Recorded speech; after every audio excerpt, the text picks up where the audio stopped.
Hey, bonjour! Re-bienvenue! Ouais, j'étais en train de regarder.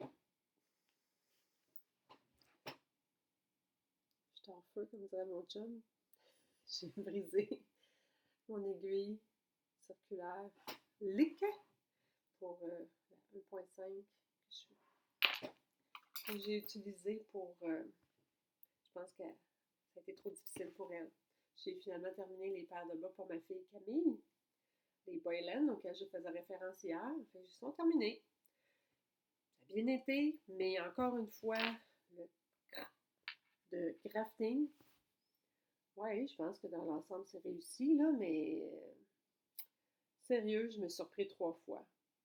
J'ai dû refaire la pointe 3 fois parce qu'arrivé ici, je- ça marchait pas, j'ai échappé une maille, j'ai tout fini, il y avait un beau trou, incapable de régler ça sans tout défaire la pointe. Alors voilà, c'est vraiment pas ma méthode préférée, mais je me dis qu'en pratiquant, à un moment donné. Mais la méthode que j'ai trouvée, la dame, le vidéo en fait que j'ai trouvé là, c'est le plus facile parce qu'il y a comme pas les premiers 2 ou 3 ou 4 mailles qu'il faut faire comme le setup là. Puis là, ça me met au complet. Elle commence, go, on y va, on part. Alors voilà, cette fois-ci, je suis toujours à la même place, dans mon petit bureau. Mais là, j'essaye avec le son de l'ordi au lieu de mes AirPods. Je pense que ça peut peut-être être meilleur, je sais pas, puis je vais essayer de parler un petit peu plus fort. Puis j'utilise aussi iMovie au lieu de je sais pas quoi que j'avais utilisé avant. Bref, tranquillement pas vite. Moi, je sais pas la courbe d'épidémie, d'infection. Ici, dans mon cas, c'est la courbe d'apprentissage. Bref, c'est pas grave. Ça m'amuse, j'aime ça. J'apprends des nouvelles choses. Ça garde le cerveau en éveil. J'aime beaucoup apprendre de nouvelles choses. Regardez ici. Ça, ça, c'est moi qui l'ai fait. C'est un dessin au pastel sec que j'ai eu l'occasion d'essayer dans un atelier à la boutique de Québec, la boutique Madeleine, qui donne des cours comme ça, là, des avant-midi. Alors, je m'étais inscrite il y a 2 ou 3 semaines, je crois. C'était ça, c'était initiation au pastel sec. Donc, on apprend quelques techniques, puis on réalise. On a réalisé tout le monde, là, les 8 participantes au projet, la même chose. J'ai aimé ça, c'est le fun, mais pas assez pour me lancer. Anyway, j'ai aucun talent créatif, artistique devrais-je dire. Bref, me revoilà aujourd'hui, on est le 21 samedi, il fait super beau, super froid. Je profite de quelques instants où je suis toute seule, ça se peut que j'arrête puis que je reparte de temps en temps parce que mon chum est au garage, dans son garage, en train d'essayer de trouver et rapailler des morceaux de bois pour éventuellement faire un arbre à chat parce que, eh oui, on va avoir un petit chaton d'ici 2 ou 3 semaines. Il est avec sa maman en ce moment, pas sevré encore. Et puis, anyway, il me reste encore une semaine avant d'être officiellement à la retraite. Je termine vendredi prochain. Puis, je voulais me procurer un petit chaton pour. Là, je vais avoir beaucoup de temps ici à la maison, donc je vais pouvoir m'occuper là, convenablement d'un petit minou. J'en ai eu souvent des minous. J'ai eu même une chatte qui m'a accompagnée pendant 21 ans.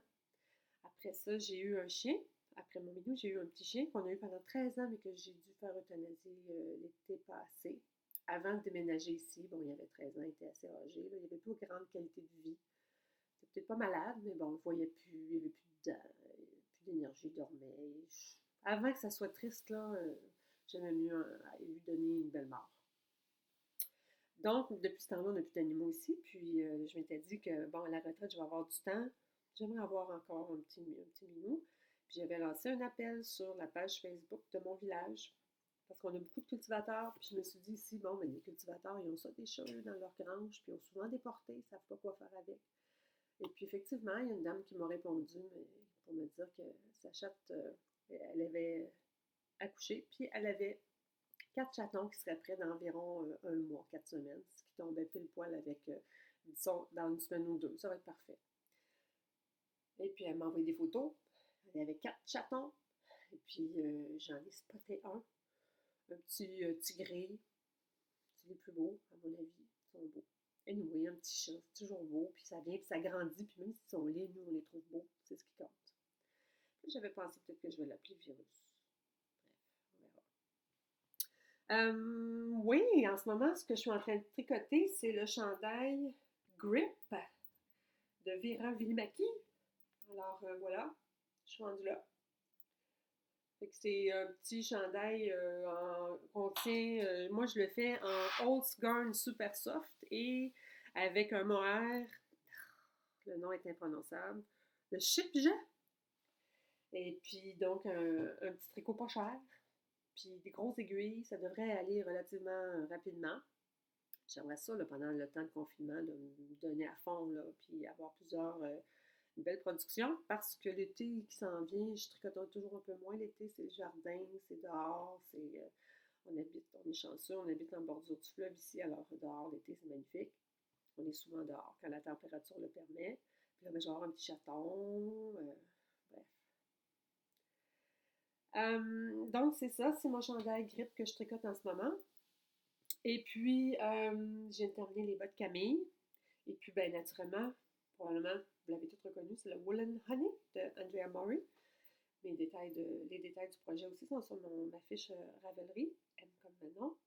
Celui-là aussi est en Rose Garn, super soft, avec un autre brin de Rose Garn, mais Titi Caca, un brin un petit peu plus fin. J'ai tricoté la taille large, puis je l'ai rallongé parce que taille c'est pas pour moi. Puis oui, je l'aime bien. La Rose Garn, ça fait bien, ça pique pas, c'est pas cher. Ouais, ouais, je l'aime bien. Puis tu vois, j'ai appris une nouvelle technique avec ça. Pas une technique, mais une découverte à l'effet que, bon, tu sais, quand on change de. Bon, bref, je vous montrerai pas, c'est pas intéressant, mais ça fait une espèce de ligne en arrière au dos, là, quand on. Parce que là, on fait un rang droit, un rang vert. Fait que là, ça fait une belle trace dans le milieu. OK, c'est correct. La prochaine fois, je saurai qu'il faut que je sois plus. Pour avoir une belle ligne. Là, j'ai une ligne des fois là, qui est un peu plus. Moins belle, disons. Mais c'est pas grave. C'est vraiment pas grave. Il faut apprendre à accepter les petits défauts, surtout dans les tricots faits à la main, c'est vraiment pas grave. Pour le reste, ben voilà, c'est juste ça que je vais faire pour le moment, des petites vidéos comme ça dans mon bureau, quand je suis toute seule, parce que mon chum est là, ça me gêne un peu.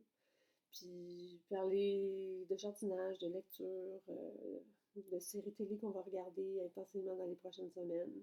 À cet effet-là, est-ce que vous avez regardé C'est comme ça que je t'aime sur Tout TV?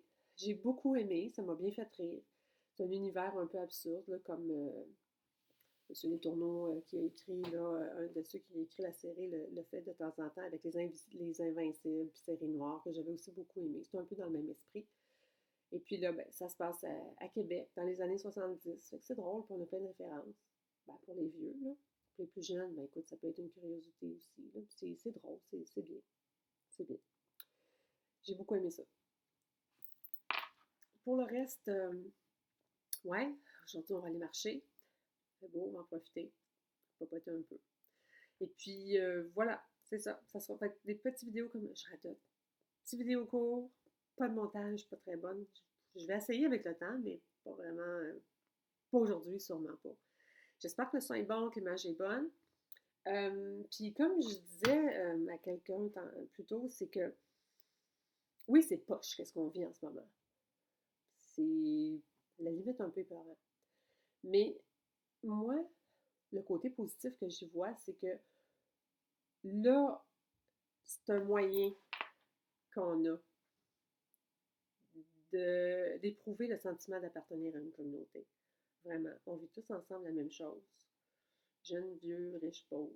Puis, ce feeling-là, on l'a de moins en moins souvent avec les réseaux sociaux, avec Internet. On est très individualiste, on n'arrête pas de nous le répéter depuis quelques années. Puis moi, c'est un feeling que j'aime, le sentiment d'appartenir à une communauté, de vivre avec l'ensemble de la population la même chose. C'est un feeling que j'aime. Quand il y a des trucs comme ça là, qui se passent. Là. Je dis pas que je cours après ça, mais ça fait du bien. Puis ça fait du bien d'être ici, puis peut-être qu'on verra, je sais pas, peut-être que je vais des affinités, des liens d'amitié qui vont se créer éventuellement la journée où je les mettrai publiques, ces fameuses vidéos-là, parce que là, pour l'instant, je suis encore un peu timide.